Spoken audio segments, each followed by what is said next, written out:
Sir, peoples party और नून league के रहनुमाओं की जानिब से कहा गया है कि इलेक्शन इस्लाहात के बाद ही आईनी मुद्दत जब हुकूमत पूरी करेगी तो इंतखाबात कराए जाएंगे। मैं इस फैसले पर आपकी राय जानना चाहूँगी। नहीं जी, सूरत हाल कुछ मुख्तलिफ है। अच्छा, और वो इस तरह से है कि सबसे पहले तो हम ज़रा बात करते हैं ख्वाजा आसिफ साहब के। सर।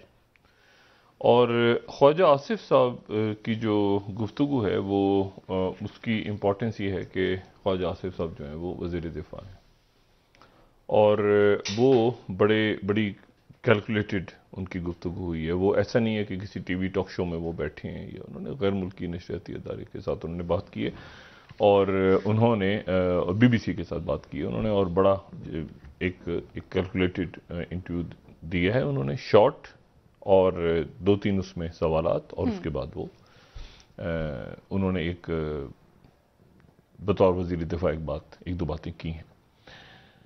ये मैंने कल भी बात की थी और आज मैं दोबारा दोहरा रहा हूँ कि ट्रैक 2 के हवाले से, ट्रैक 2 कुछ बातचीत ऐसी है जो जलसों में हो रही है, प्रेस कॉन्फ्रेंसेस में हो रही है, मीडिया पे हो रही है, वो पब्लिक पॉस्चरिंग है। और कुछ बातें ऐसी हैं जो पसे पर्दा हो रही हैं और पॉलिटिकल प्लेयर्स उसमें एक्टिव हैं, और उसमें जो है वो कोशिश इस बात की हो रही है कि मुल्क को किसी बड़े इंतशार से रोका जा सके। आज के मैंने कल एक बात की थी कि गवर्नर सिंध की तरफ से बात हुई है कि फौज और अदलिया के बारे में बात नहीं की जाएगी, और आरिफ अलवी साहब से बात हुई थी साबिक गवर्नर सिंध की। उसके बाद कल जो जलसा इमरान खान साहब का था उसमें उन्होंने वजाहत की कि जब वो न्यूट्रल का लफ्ज़ इस्तेमाल करते हैं या वो मीर जाफ़र या मीर सादिक का लफ्ज़ इस्तेमाल करते हैं तो वो शहबाज शरीफ साहब और नवाज शरीफ साहब के लिए करते हैं, तो किसी और तरफ उसको ना लेके जाया जाए, मीर जाफ़र या मीर सादिक को। तो कल की तकरीर जो थी वो उस तनाजुर में थी जो बातचीत हुई थी सदर की और डॉक्टर इशरत अली बाद साबिक गवर्नर। उसके बाद फिर आज जो है वो कल शहबाज शरीफ साहब यानी आज अर्ली मॉर्निंग शहबाज शरीफ साहब चले गए अपनी कैबिनेट के साथ, और लंदन में उनकी मुलाकात हो रही है। लेकिन इसी दौरान ख्वाजा आसिफ साहब का ये इंटरव्यू भी सामने आ गया जो यकीनन उन्होंने जाने से पहले रिकॉर्ड कराया। और इस इंटरव्यू में जो अहम बातें हैं वो ये हैं कि एक तो उन्होंने ये कहा कि जो अगले आर्मी चीफ की तैनाती है उससे पहले ही हो सकता है कि आम इलेक्शंस हो जाएं, और न सिर्फ उन्होंने ये कहा बल्कि उन्होंने ये भी कहा कि हो सकता है कि नवंबर से पहले, क्योंकि आर्मी चीफ की तैनाती नवंबर में है, तो उन्होंने कहा कि ये भी हो सकता है कि उससे पहले निगरान हुकूमत भी चली जाए और एक मुस्तकिल हुकूमत, यानी एक ऐसी हुकूमत जो एक मुकम्मल मैंडेट लेकर आए, वो नए आर्मी चीफ की तैनाती करे। तो ये ख्वाजा आसिफ साहब का स्टेटमेंट बड़ा इंपॉर्टेंट। अच्छा, अब यानी इसका मतलब ये है, तो इसको फिर फौरी तौर पे मैंने आपसे कहा था कि कुछ स्टेक होल्डर्स ऑन बोर्ड हैं कि किसी तरह से इस इंतशार को रोका जाए। ये कोशिश अगर कामयाब नहीं होती तो फिर उसके बाद मामला सबके हाथ से निकल जाएंगे। ये मैं एक बड़ी संजीदा बात कर रहा हूँ कि अगर ये 20 तारीख को इमरान खान साहब, ये भी हो सकता है कि 20 तारीख को वो किसी डेट का ऐलान करें, लेकिन उसमें दरमियान में ये ट्रैक 2 स्टार्ट हो चुकी है।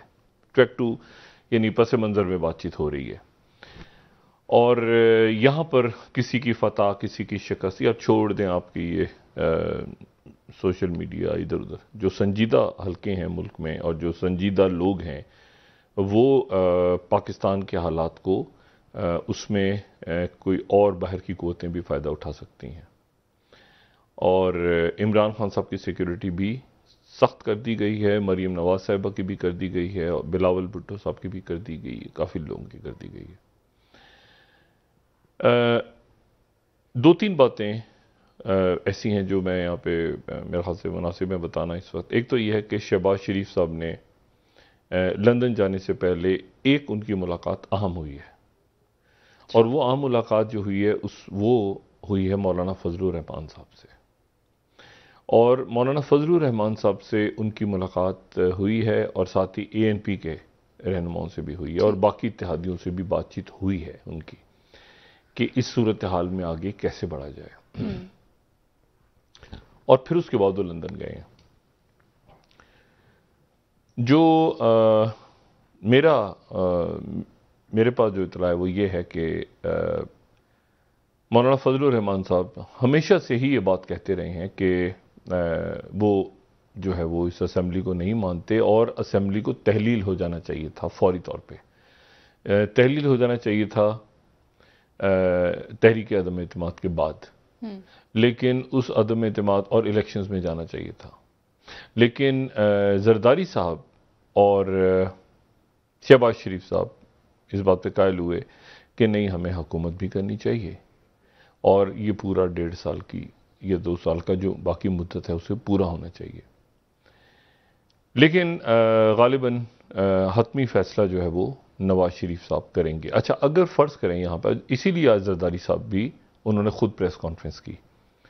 जरदारी साहब बहुत कम अमूमन ये होता है कि शहरी रहमान साहब आ जाती हैं, शाज़िया मरी साहब आ जाती हैं और उनके फैसल करीम कुंडी साहब आ जाते हैं, कायरा साहब आते हैं। बहुत कम ऐसा होता है कि जरदारी साहब खुद प्रेस कॉन्फ्रेंस करते हैं बैठ के। और उन्होंने कहा कि मैंने नवाज शरीफ साहब से बात की है और उसके बाद मैं बात कर रहा हूँ। तो जो इतलात हैं वो ये हैं कि ज़्यादातर जो हुकूमत के इत्तेहादी और हुकूमत में लोग थे वो अर्ली इलेक्शंस की तरफ जाने की बात कर रहे हैं। जरदारी साहब उस पर गालिबन उन्होंने कहा कि मैंने नवाज शरीफ से बात की है और मैंने नवाज शरीफ साहब को कहा है कि हमें इलेक्टोरल रिफॉर्म्स करवाने हैं। नवाज शरीफ साहब जो हैं, अगर ये मामला इस तरह से होता है कि जी चलें, जरदारी साहब कह रहे हैं कि नहीं, ऑप्शन से बात कर सकते हैं ना हम। तो अब तो देखते हैं कि क्या कल तक क्लैरिटी आ जाएगी।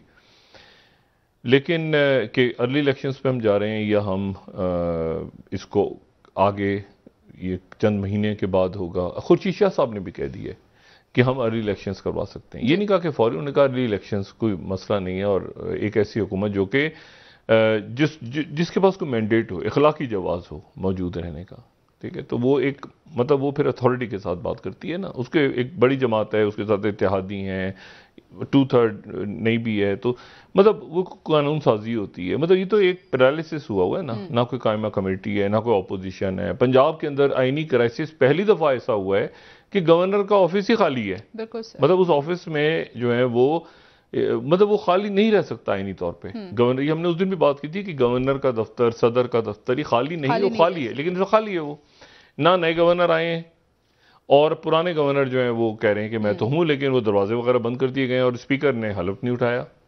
हमेशा देखें आप मिसाल के तौर पर सिंध में सिराज दुरानी साहब हैं, वो हिरासत में थे तो भी गवर्नर बड़ा शोर उठाता कि जी वो हिरासत में कैसे गवर्नर का हलफ उठा लिया। लेकिन आईनी तौर पे लाजिम है कि स्पीकर हलफ उठाए गवर्नर का।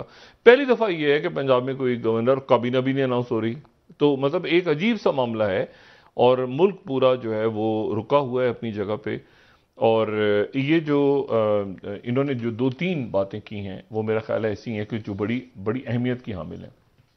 पहली बात तो उनकी ये हुई, उन्होंने ये की जो कि मेरा ख्याल है बहुत सिग्निफिकेंट है। उन्होंने ये कहा कि भाई यानी उस वक्त तक नई हुकूमत आ जाए, मैंडेटेड हुकूमत। यकीनन जो भी आर्मी चीफ होंगे वो ये चाहेंगे, या जाहिर है एक आर्मी के अंदर मैं अपना तज़िया गुमान दे सकता हूँ कि एक ऐसा कोई भी ऐसा सेटअप हो जब ये फैसले हों मत के जो एक काबिल कबूल